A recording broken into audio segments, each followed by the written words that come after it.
Assalamualaikum warahmatullahi wabarakatuh. Nama saya Purtanto.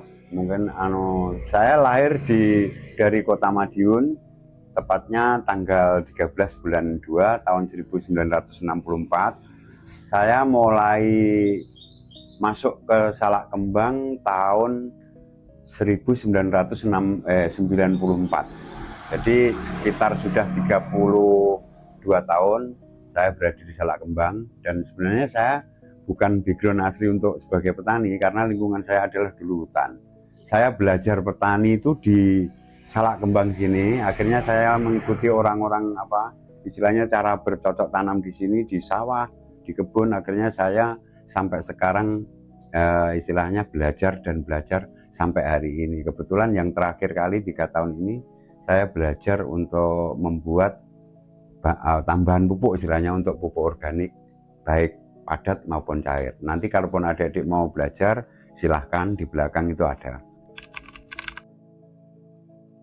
Gini, waktu 3 tahun yang lalu itu ada kelangkaan pupuk, bukan langka, sama sekali nggak ada. Mungkin kebutuhan petani itu kurang. Akhirnya saya punya inisiatif untuk membuat pupuk itu, pupuk tambahan itu istilahnya saya belajar dari, mungkin ada di YouTube itu banyak itu. Cuma dari saya belajar, mungkin saya merangkum apa yang kita mudah itu nggak usah dibikin sulit gitu istilahnya. Jadi apapun di sekitar kita yang kita bisa bikin, kita bahan-bahannya istilahnya itu dibikin dari sekitaran kita gitu. Nah, begini, karena satu, mungkin untuk menekan biaya, istilahnya cost biaya untuk pertanian, otomatis kalau di sekitar kita banyak yang gratis kan istilahnya itu. Tanaman banyak, mungkin orang-orang di sini masih daripada limbahnya itu dibuang, jadi saya manfaatkan.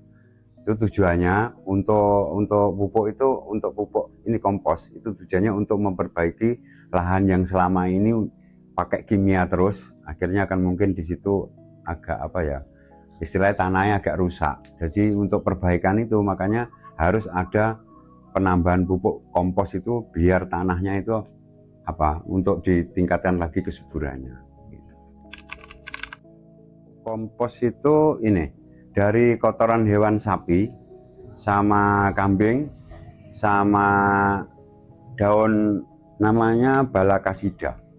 Ya, nanti itu biasanya tumbuhnya di samping sungai, di tepian sungai itu banyak. Nanti di belakang ada itu, sudah ada, nanti bisa dicari, ada contohnya biar sampean paham, oh ini loh daunnya. Belum tentu sampean sininya tahu tuh jenis daun ini apa. Itu ada balakasida kalau nama latinnya. Itu termasuk bahan itu sama ini pohon pisang, debok, istilahnya orang Jawa ya, debok. Itu sama, berarti 1 daun balakasida, 2 pohon pisang, yang ketiga itu kotoran sapi, berikut kencingnya istilahnya, terus kohe kambing, kotoran hewan kambing itu juga berikut tambah ini istilahnya yang mendasar itu yang jelas untuk untuk mencuci beras, istilahnya orang Jawa bilang banyuleri, itu pokok itu istilahnya. Diproses secara untuk difermentasi mas itu mas. Ya, difermentasi, semuanya difermentasi. Untuk bahan-bahan untuk yang cair itu termasuk tumbuh-tumbuhan, misalnya kita mau bikin ZPT, zat perangsang tumbuh. Itu apapun tumbuhan itu yang mudah tumbuh gitu, itu berarti kalau kita fermentasi berarti di situ kita nggak tahu ada zat kandungan apa. Yang jelas dia kan kalau kita fermentasi, kita aplikasikan di tanaman kita, itu berarti dia juga akan mengikuti tumbuh secara cepat. Zat-zat untuk pertumbuhan ya. Kalau untuk zat untuk perangsang yang lain itu ketika usia umur tanaman 45 hari itu kita pakai zat perangsang buah. Jadi corone kayak wong meteng mas, itu benar ngomong ngidam itu. Nah itu maksudnya kita kasih juga itu. Jadi kalau untuk pembuatan pupuk KCL itu bahannya kan mudah juga di sekitar kita. 1 cangkang telur, 2 garam, Yang 3 pakai karbit. Sampean tahu ya karbit ya? Nah, itu yang pakai mengandung kalsium. Iya, itu karbit. Itu bisa untuk pupuk apa? Untuk pupuk KCL. Berarti kalau kita mau buat, otomatis kan kita kan nggak enak biaya tuh. Nah, menekan biaya tanpa biaya. Cuma beli karbit segini kan paling 2.000 aja kan cukup. Sama apa? Garam yang kasar tuh, uyah grosok kalau orang Jawa bilang. Nah, itu bisa campurannya cuma itu. Begini, sebenarnya kalau mau kita ikuti secara teori dari YouTube yang sudah ada, terutama dari Pak Bayu itu sebenarnya kalau kita mau berkelanjutan, sebenarnya sawah kita, tanaman kita, terutama di sekitaran sini sawah ya, itu sebenarnya bisa untuk mengurangi ketergantungan pupuk kimia sebenarnya. Tapi karena sekarang sudah dari dulu, wis wonge ngerti ini pakai apa? Pakai kimia ya mungkin sulit juga akhirnya. Ya mungkin kalau saya pribadi itu setengah organik mas, ya semi organik ya. Karena ya sebagian masih pakai pakai kimia, sebagian tetap pakai yang kita bikin sendiri. Itu alasannya karena biar pengeluaran untuk pembiayaan di sawah itu agak ditekan ya. Begini, yang pertama itu yang jelas dari kualitas rasa istilahnya beras mas, itu yang jelas lain.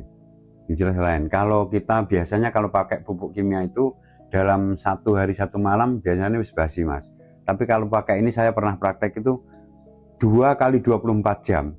Itu yang jelas cuma dia hanya mengering kayak karak gitu. Nah, gitu. Terus manfaatnya yang jelas itu. Yang kedua itu sawah itu pada dasarnya ada perubahan.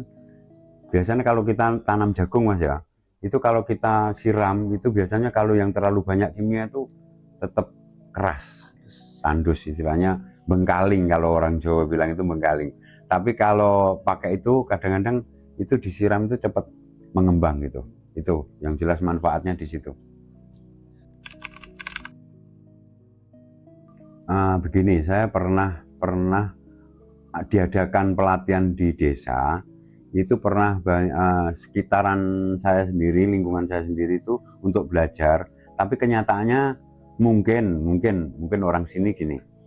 Kalau saya praktek, selama saya praktek itu kalau misalnya mungkin ada hasil yang signifikan, itu biasanya dia mau ikut. Kalau enggak, biasanya cuma gitu aja kan, dia biasanya gitu. Terus dan satu lagi begini, kalau kita bikin itu dia mau pakai, tapi kalau dia mau ngikut bikin sendiri biasanya rasa-rasan gitu loh kendalanya. Begini, kalau keinginan sih sebenarnya pengennya ya biar masyarakat ini mengikuti, supaya seperti contoh yang mungkin ada 20 tahun yang lalu itu seperti di Sragen itu, akhirnya satu kabupaten itu sudah organik semua karena kimia sudah nggak ada, karena semuanya pakai organik. Sebenarnya pengennya saya begitu, tapi karena masyarakatnya mungkin belum mengikuti ya kita nggak bisa.